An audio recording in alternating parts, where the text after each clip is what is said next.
नमस्कार मंडळी, श्री स्वामी समर्थ. चला आज आपण बनवणार आहोत मुळ्याची भाजी.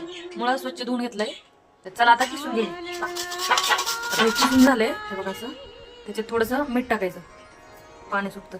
आणि भाजी बनवल्यावर खाताना याचा उघडीत वास येऊ नये म्हणून थोडं गरम पाणी टाकायचं. त्याला पिळून घ्यायचं. हे बघा, हे असं झालंय. आता हरभऱ्याच्या डाळीत पाणी टाकून घेऊ, भिजून घेऊ थोडी. म्हणजे हिरव्या मिरच्या कुटून घेऊ. त्यात लसणाचे 2 पाकळ्या टाकू, थोडी जिरी टाकू, थोडं मीठ टाकायचं, तेल टाकून. तेल टाकलंय, मोहरी टाकून घ्या. मोहरी तडतडली की हिरवी मिरची